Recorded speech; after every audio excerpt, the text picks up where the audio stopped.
स्वामीनाथन आयोग म्हणजे काय? स्वामीनाथन आयोगाचं नंतर काय झालं? स्वामीनाथन आयोगाचा शेतकऱ्यांना काय फायदा होणार? सरकार स्वामीनाथन आयोगाच्या शिफारशी स्वीकारणार का? अशा अनेक प्रश्नांचे सविस्तर उत्तर आज आपण आपल्या व्हिडिओच्या माध्यमातून बघणार आहोत. तर नमस्कार मंडळी, मी अशल बोडके आणि आपण बघत आहात भारत क्रॉपटेक. तुम्ही जर चॅनलवर नवीन असाल तर बेल आयकॉन बटनावर क्लिक करा आणि चॅनलला सबस्क्राईब करा. सन 2004 साली तत्कालीन सरकारने प्रसिद्ध हरित क्रांतीचे जनक डॉक्टर एम.एस. स्वामीनाथन यांच्या अध्यक्षतेखाली राष्ट्रीय शेतकरी आयोग स्थापन केला. याला स्वामीनाथन आयोग म्हणतात. शेतकऱ्याच्या समस्या सोडवणे आणि समस्यांचं निराकरण करणे या प्रमुख उद्दिष्टाने या आयोगाचं गठन करण्यात आलं. पुढे आयोगाने डिसेंबर 2004 ते डिसेंबर 2006 या कालावधीत 5 अहवाल सादर केले. या अहवालांमध्ये आयोगाने जमीन सुधारणा, सिंचन, शेतीची उत्पादकता, क्रेडिट आणि विमा, अन्न सुरक्षा, शेतकरी आत्महत्या रोखणे, शेतकऱ्यांची स्पर्धात्मकता, रोजगार, जैवसंसाधने आणि किमान आधारभूत मूल्य अर्थात MSP अशा महत्वाच्या मुद्द्यांवर शिफारसी केल्या. त्यात आपण आता सविस्तरपणे या शिफारसी बघूयात. पहिला येतं सिंचन. पहिला मुद्दा येतो सिंचन. भारतात 192 दशलक्ष हेक्टर इतके पेरणी क्षेत्र आहे. यापैकी पावसावर आधारित शेतीचा वाटा एकूण पीक क्षेत्राच्या 60% आणि एकूण कृषी उत्पादनाच्या 45% आहे. त्यामुळे अहवालातील शिफारसी खालीलप्रमाणे आहेत. शेतकऱ्यांना सिंचनासाठी आवश्यकतेनुसार आणि समान प्रमाणात पाणी दिले जावे. सिंचन नियमांचा विस्तार केला पाहिजे. पावसाच्या पाण्याचे संवर्धन करून म्हणजेच रेन वॉटर हार्वेस्टिंगद्वारे पाणी पुरवठा सुनिश्चित केला पाहिजे. तसेच भूजल वाढवण्यासाठी मिलियन विहिरी पुनर्भरण हा कार्यक्रम सुरू करावा. भूजल व्यवस्थेबरोबरच लघुसिंचन आणि काही नवीन प्रकल्पही सुरू केले पाहिजेत. नंतरचा मुद्दा आहे कृषी उत्पादकता. शेतकऱ्यांकडे असणाऱ्या शेतीच्या आकाराव्यतिरिक्त कृषी उत्पादकता वाढीसाठी आवश्यक कारवाई करणे आवश्यक आहे. जगातील इतर देशांच्या तुलनेत भारतात प्रति युनिट जमिनीची उत्पादकता खूपच कमी आहे. या संदर्भात आयोगाने खालील शिफारशी मांडल्यात.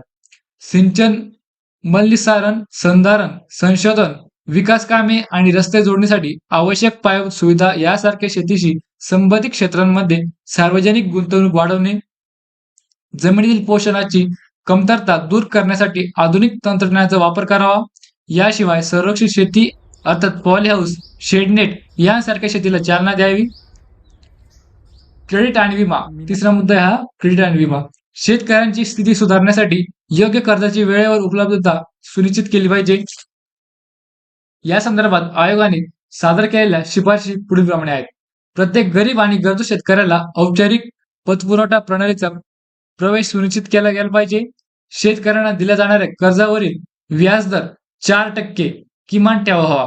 जोपर्यंत शेतकरी कर्ज फेडण्याच्या स्थितीत नाही तोपर्यंत त्याच्याकडून कर्ज वसूल करू नये. तसेच नैसर्गिक आपत्ती किंवा इतर कोणतीही कठीण परिस्थिती उद्भवल्यास त्याच्या कर्जावरील व्याज माफ करण्यात यावे. शेतकऱ्यांसाठी कृषी जोखीम निधी निर्माण करावा. महिला शेतकऱ्यांना संयुक्त भाडेपट्ट्यासोबत किसान क्रेडिट कार्ड ही उपलब्ध करून द्यावे. याशिवाय पिकांबरोबरच शेतकऱ्यांच्या पशुधनाची विमा काढण्यात यावा. या संदर्भात आयोगाने पुढील शिफारसी मांडल्या आहेत. यासाठी सार्वजनिक वितरण व्यवस्था निर्माण करावी जेणेकरून अधिकाधिक लोकांचा त्यात समावेश करता येईल. महिला बचत गटांच्या मदतीने सामुदायिक अन्न आणि पाण्याच्या बँका स्थापन कराव्यात. लहान आणि अल्पभूधारक शेतकऱ्यांची कृषी उत्पादकता, गुणवत्ता आणि नफा वाढवण्यासाठी ग्रामीण बिगर कृषी उपजीविका अभियान सुरू केले पाहिजे. नंतर चौथा मुद्दा येतो शेतकऱ्यांचे आत्महत्येपासून संरक्षण.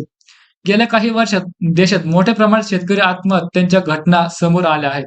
ही गंभीर परिस्थिती सुधारण्यासाठी आयोगाने प्राथमिक स्तरावर बदल घडवून आणण्याचे मत व्यक्त केले. या संदर्भात आयोगाने पुढील शिफारसी मांडल्या आहेत. शेतकऱ्यांना कमी खर्चात पीक विमा आणि आरोग्य सुविधा उपलब्ध करून द्याव्यात. ज्या भागात या आत्महत्या झाल्या आहेत त्या भागात राष्ट्रीय ग्रामीण आरोग्य अभियानाला प्राधान्य द्यावे. राज्य स्तरावर शेतकरी आयोग स्थापन करण्यात यावा जेणेकरून शेतकऱ्यांच्या कोणत्याही प्रकारच्या समस्या लवकरात लवकर सोडवता येतील. शेतकऱ्यांसाठी सूक्ष्म वित्त धोरण तयार करण्याबाबत पुनर्विचार झाला पाहिजे. शेतकऱ्यांना योग्य वेळी परवडणाऱ्या किमतीत उच्च दर्जाचे बियाणे उपलब्ध करून द्यावे. याशिवाय आत्महत्येची लक्षणे ओळखण्यासाठी लोकांमध्ये जनजागृती कार्यक्रम आयोजित करावे. कोरडवाहू, जिरायती इत्यादी क्षेत्रातील काही अत्यंत महत्वाच्या पिकांच्या बाबतीत बाजार हस्तक्षेप योजना स्थापन करण्याचा विचार केला पाहिजे. पाचवा मुद्दा आहे शेतकऱ्यांची स्पर्धात्मकता. आयोगाने मांडलेल्या शिफारशींमध्ये लहान आणि अत्यल्प भूधारक शेतकऱ्यांमध्ये कृषी क्षेत्रात स्पर्धेचे वातावरण निर्माण करण्यासाठी प्रयत्न करावेत, जेणेकरून त्यांची उत्पादकता वाढवता येईल. याशिवाय विकेंद्रित उत्पादनाच्या केंद्रीकरणाचे लक्ष दिले पाहिजे, जसे की काढणी, बचत व्यवस्थापन, मूल्यवर्धन आणि मार्केटिंग इत्यादी. यामुळे एकीकडे शेतकऱ्यांना फायदेशीर संस्थात्मक आधार मिळेल, तर दुसरीकडे शेतकरी आणि ग्राहक यांच्यात थेट नातेही प्रस्थापित होईल. सहावा मुद्दा येतो रोजगार. स्वामीनाथन आयोगाने रोजगार संदर्भात मांडलेल्या काही महत्वाच्या शिफारसी पुढीलप्रमाणे आहेत. कामगार मानके कमी न करता श्रमिक बाजाराचे कार्य सुधारले पाहिजे. व्यापार, रेस्टॉरंट आणि हॉटेल्स, वाहतूक, बांधकाम इत्यादी बिगर कृषी क्षेत्रांमध्ये रोजगाराच्या संधी वाढवण्याच्या पर्यायांना प्रोत्साहन दिले पाहिजे. सातवा मुद्दा आहे जैविक संसाधने. आपल्या सर्वांना माहीत आहे की ग्रामीण भागात राहणारे लोक मोठ्या संख्येने पोषण आणि उपजीविकेच्या सुरक्षिततेसाठी जैविक संसाधनांवर अवलंबून असतात. या संदर्भात आयोगाने मांडलेल्या शिफारसी पुढीलप्रमाणे आहेत. जैवविविधतेमध्ये प्रवेश करण्याचा पारंपरिक अधिकारांचे संरक्षण करणे आवश्यक आहे. या संसाधनांमध्ये लाकूड नसलेली वन उत्पादने, जसे की औषधी वनस्पती, हिरव्या आणि राळ, तेलकट वनस्पती इत्यादी,